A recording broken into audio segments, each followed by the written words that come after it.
Lo habíamos anticipado, Ceci, ¿te acordás?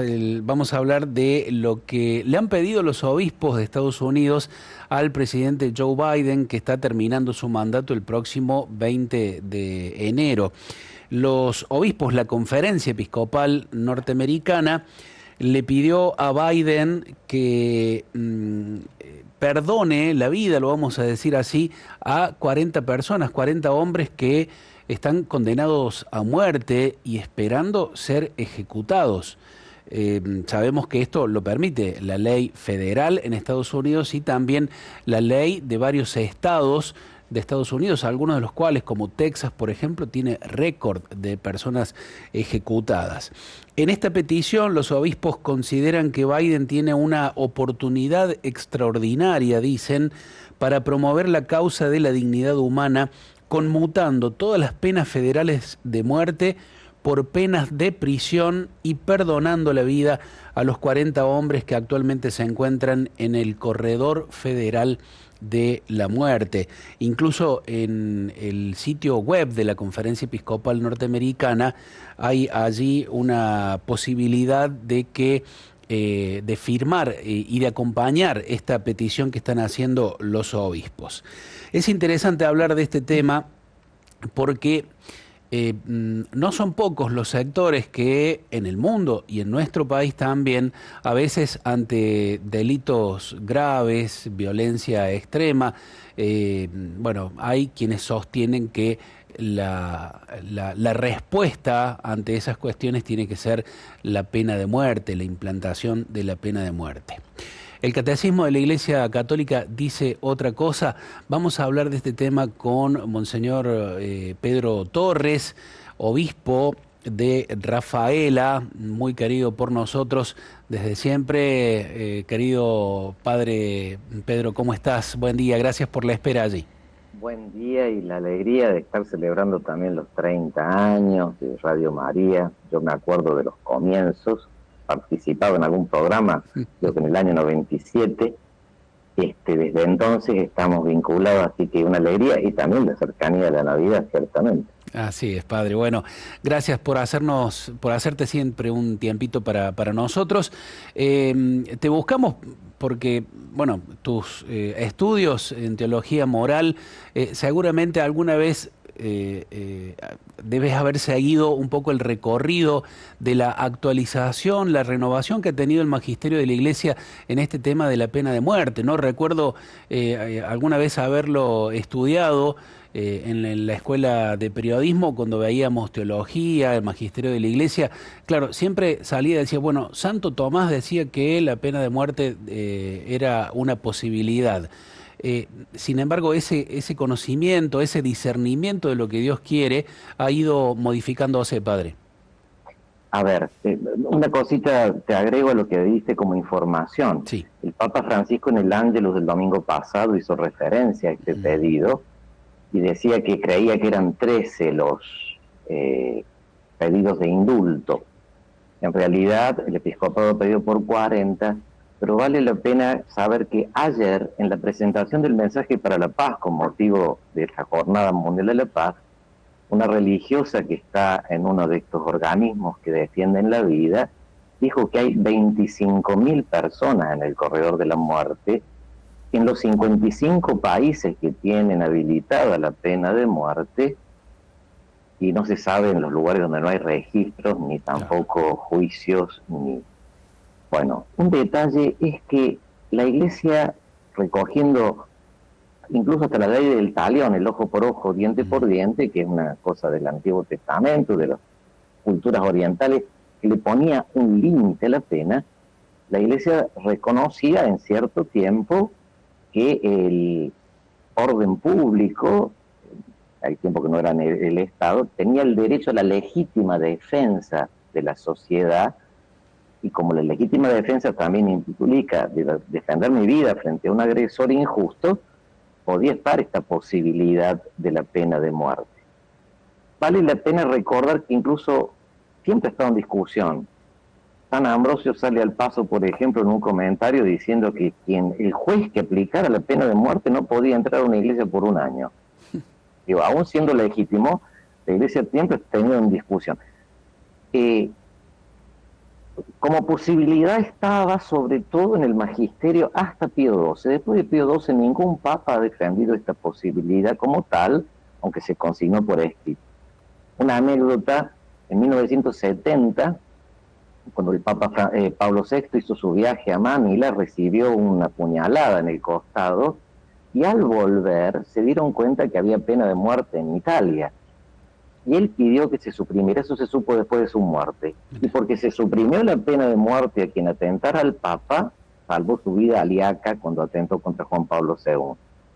El catecismo de adultos del episcopado italiano ya en el año 95 pedía la supresión de la pena de muerte. Y esto mucho antes, en Bruselas en 1980, los obispos europeos, en Estados Unidos desde el 75. Bueno, pero en el Magisterio Universal y atendiendo diversos contextos, aparecía en el Catecismo de la Iglesia Católica, el número 2267, como una posibilidad de que después de un proceso judicial ordenado, se aplicara esta pena. Pero dentro del mismo periodo del magisterio de Juan Pablo II, y recogiendo también una catequesis de Pablo VI en 1978, se fue como mostrando que las condiciones para que pueda aplicarse prácticamente no existen. Y una primera corrección al catecismo apareció en Evangelium Vitae, una carta sobre el derecho a la vida, sobre el valor de la vida humana. Otra corrección fue el compendio de la doctrina social de la Iglesia, que en el número 405 decía que el rechazo a la pena de muerte era un signo de esperanza, un signo de los tiempos, un signo de lo que debíamos anhelar.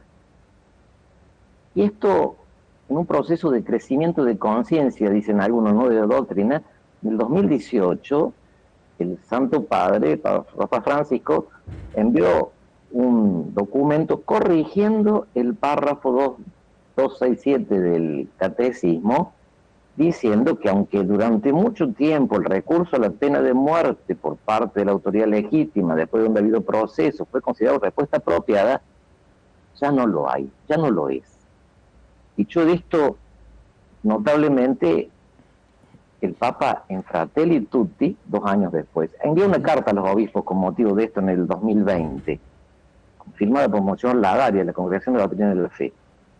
Y en Fratelli Tutti, el Papa desarrolla tanto el recurso a la guerra como el recurso a la pena de muerte como falsas soluciones, y cita incluso la doctrina de Lactancio, que fue un apologista que murió en el 325, hace 1700 años fallecía Lactancio. Cita al Papa Nicolás I. Yo recuerdo incluso una anécdota pensando en este tema. Cuentan que San Bernardo, no lo cita el Papa, pero yo recordaba esto, está en la vida de San Bernardo, iba precisamente a trabajar por la paz, cabalgando hacia París, y encontró que estaban por colgar a un reo. Y le dijo, yo necesito mucha gente en los monasterios, lo cargó sobre su caballo y se lo llevó. Terminó siendo un monje santo. O sea, los santos siempre han estado contra la pena de muerte. Hoy, más conscientes de la dignidad de la vida de todo hombre, es inconcebible que los estados no tengan otro recurso para defenderse del mal que la pena de muerte. Si en otro tiempo tiene la presencia del Estado como en consideración a la legítima defensa, Santo Tomás lo admitió, ciertamente ya no es admisible la pena de muerte. Y todo cristiano debería trabajar, como lo han pedido los papas del siglo XX, siglo XXI, por el respeto de la vida de todo hombre, incluso del que peca, incluso del que atenta contra la vida de los demás. Porque las penas no son una venganza. Y de hecho nuestras instituciones carcelarias tienen que trabajar por la restablecimiento de las condiciones para una vida sana de quien está ahí recluido, pero no vengarse de él ni creer que un hombre es irredimible. Lo dijo el episcopado argentino también, porque dicho sea de paso, esto se ha discutido en Argentina y la pena de muerte se abolió de modo definitivo en 1984 en Argentina, en todas circunstancias. Se ha discutido, en algún momento hubo un proyecto, vos recién hacías referencia, a una diputada que presentó un proyecto de pena de muerte con sufrimiento previo. En Córdoba también lo usaron para el humor negro a estos temas, diciendo que ya estaban con algunas leyes que a veces administran nuestra vida, pero es una falsa solución, es algo que debemos trabajar. El episcopado de Estados Unidos no es la primera vez. En el 2020 también había pedido a Trump también una conmutación de pena. Tiene una pastoral carcelaria que acompaña a quienes están en el corredor de la muerte, y hasta películas sobre esto muy conmovedoras. Pero es lo más visualizado de un tema que está presente en muchas naciones del mundo. La ética cristiana, que siempre ha tenido este tema en análisis, hoy reconoce que no es que haya cambiado la doctrina, ha crecido la conciencia de que la dignidad de toda vida hace que se busquen soluciones acorde a esa dignidad y no anulando la vida de un hermano. Clarísimo, padre. Uno también ante estos casos, generalmente cuando se proponen soluciones como estas, que como ha quedado claro no lo son, pero uno entiende también a veces que hay mucho dolor, por ejemplo, en las víctimas o en los familiares de víctimas de delitos aberrantes. Entonces, claro, uno dice, bueno, ante el dolor uno tiene que reflexionar aún más.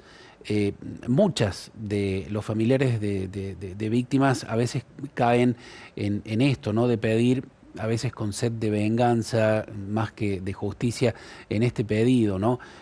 ¿Cuál es la mirada pastoral sobre estos casos puntuales, padre? Un detalle, el derecho penal tiende a disuadir, por una parte, con una pena, y busca restaurar el daño. La muerte del agresor en el momento puede provocar un alivio y después provoca un dolor mayor, porque significa una muerte que arrastró otras. El Estado, además de acompañar y frenar a los victimarios, tiene que tener también recursos de acompañar a las víctimas en procesos de sanación que son muy largos. A mí una de las cosas que más me impacta, y ciertamente es un proceso heroico, es el caso de la mamá de María Goretti. A Santa María Goretti la mata una persona en contexto algún desconocimiento, porque prácticamente era vecino, y la mamá estuvo preso, después salió de la prisión, fue a vivir a un convento, mal no recuerdo, capuchino, pero en el momento que le iban a beatificar le tocó la puerta a la madre, el victimario, y vieron la beatificación juntos. Qué bárbaro. Esa madre a mí me impacta, es como una imagen de la Virgen también. Los procesos de sanación tienen que llevar al arrepentimiento, llevar a la reincorporación de la persona a la sociedad, pero también implican en quienes lo han sufrido un proceso de perdón que necesita de la gracia de Dios, ciertamente. Bien, Ceci. Sí, ¿qué tal, monseñor? Buen día. Buenos días, Ceci. Bueno, un tema realmente que ha despertado entre los oyentes un poco de polémica, ¿no? Porque justamente esto que mencionaba Javier, el hecho de tener algún pariente, alguien de la familia que ha sido víctima de alguien que está preso y con esta pena, por allí es difícil perdonarlo. Pero creo que ahí está la cuestión, ¿no? En trabajar el perdón en todos estos casos. Digo, no solo como ciudadanos simples y comunes, sino también desde el Estado, desde los mandatarios, ¿no? Trabajar este tema del perdón. ¿Será un tema que tenemos nosotros como un desafío en estos tiempos, padre? Un detalle, tal es el desafío que el mensaje para la paz para el año que viene, año jubilar, es perdónanos como nosotros perdonamos. Es un tema a trabajar. Sí. Esto dicho por pensadores, Max Scheler tiene un libro que se llama El resentimiento, y los padres de la iglesia dicen que el rencor y el resentimiento terminan lastimando a la persona que los lleva dentro. Exacto. Yo siempre lo comparo, esto no lo dicen los padres de la iglesia, que es como la herrumbre del alma, el rencor y el resentimiento. A mí me han hecho doler, lo sentí, y si me resiento, es como esa herrumbre que va quedando por dentro y va carcomiéndome. Curar el resentimiento, ya San Juan Clima, con una carta que se llama La Escala Santa, decía que es uno de los pasos para llegar al amor, está creo que en el 8º, 9º lugar, requiere mucha humildad, requiere un trabajo también de reconocer que también nosotros somos pecadores y que la razón para perdonar no es la bondad del agresor o el que me ofendió, sino la bondad de Dios que me perdona mucho más. Esa parábola de aquel a que le perdonaron 10.000 y después no podía perdonar 100. Cierto, nuestros amores pegan fuerte y creo que es uno de los dramas del mundo. Las guerras han dejado muchas heridas. La violencia del mundo, que tiene tantas formas impresionantes todavía hoy, el desborde de justificado en una legítima defensa que se excede y llega a la crueldad, ciertamente deja heridas. El proceso pasa por devolverle corazón al mundo de hoy. Dilexis nos, Dios nos amó. El Papa habla de una sociedad sin corazón. Hay filósofos que hablan de una sociedad con el corazón enfermo, enfermo de resentimiento, de rencor. Y no es algo nuevo, es algo tan viejo como Génesis 4, y que, fíjense, en el proceso del libro del Génesis, la sangre de tu hermano clama, pero en la historia de Lamec, un poco más adelante, se muestra que es una espiral la violencia, el mal, que solo lo corta el amor. Por eso en Romanos 12, Pablo termina diciendo que hay que devolver bien por mal, que solo el amor puede romper este círculo del mal. Y por eso comienza Romanos 12 diciendo, no caigan en la mentalidad de este mundo, transfórmenla. Y hace una invitación al amor, que es un himno bellísimo, donde muestra que el criterio del Evangelio pasa por otro lado, y que es el criterio más sano. Uno no puede ser feliz mientras está resentido, rencoroso o lleno de sentimientos de venganza. Hay como muchos ejemplos en la historia de la Iglesia que solo el perdón sana, y que no significa amnesia. Eso, permítame, es una cosa que apareció también en la historia. Argentina tiene que reconciliarse con la historia, pero no significa amnesia, significa amar más. Perdón es dar más de lo debido. Per es más. Es dar de más. Y dar porque Dios me dio a mí y me dio la vida. Otro caso que a mí me impresiona mucho, un santo que acá no se lo conoce mucho, San Carlos Gnocchi, lo canonizó Benedicto XVI, y había sido muy agredido por los nazis, y él había puesto un refugio para los mutilados de guerra, los chicos que habían perdido miembros en la guerra, y después los mismos nazis que le habían agredido le fueron a buscar refugio, y él tiene un momento en que tiene que recibirlos, lo termina como ayudando a sus mismos victimarios, ¿no? Bueno, esto es posible solo con una vida de oración, de gracia, con un reconocimiento que también yo necesito ser perdonado, con este misterio de sabernos todos peregrinos hacia la casa del Padre. De hecho, el buen ladrón que robó el cielo en el último momento, fue el mejor robo que hizo en la vida, con un acto de arrepentimiento, de perdón, acuérdate de mí. Hoy nosotros tenemos que también trabajar por la evangelización en las cárceles, y las autoridades tienen que dar espacio a esto, porque no basta trabajos psicológicos.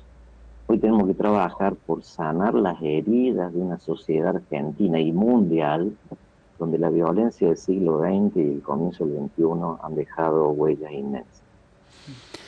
Qué bueno, padre, haber tratado este tema, haberte invitado, tener aquí tu palabra. Ojalá que la Argentina siga en este sentido privilegiando la vida, la justicia, pero que contiene también la misericordia para que sea realmente como Dios la quiere. Te agradecemos mucho, padre. Tenés una sí, palabrita sí, más, sí, ya claro. que estamos. Vamos a celebrar la Navidad. Y el primer querigma que anuncian los ángeles, los pastores que tal vez estaban en la noche para que no les roben las ovejas, despierto, fue gloria a Dios en el cielo y paz a los hombres que ama el Señor, o de buena voluntad. Ojalá recibamos la Navidad este anuncio y nos convirtamos en instrumentos de paz. Lo deseo para Radio María, lo deseo para ustedes. Gracias por el servicio que hacen. Y saben, yo tenía muchos libros sobre la pena de muerte y los regalé porque pensaba que ya no era un tema ni de discusión. No podemos discutir más este tema. Con todo lo que dijo Juan Pablo II, Benedicto, en la carta de la exhortación sobre el África lo dijo Benedicto. Francisco, durante todo el pontificado, no gastemos mucho tiempo en eso y trabajemos por curar el corazón. Un abrazo a todos, que Dios los bendiga. Gracias, Padre Gracias, Pedro. Padre. Que estés muy bien. Excelente.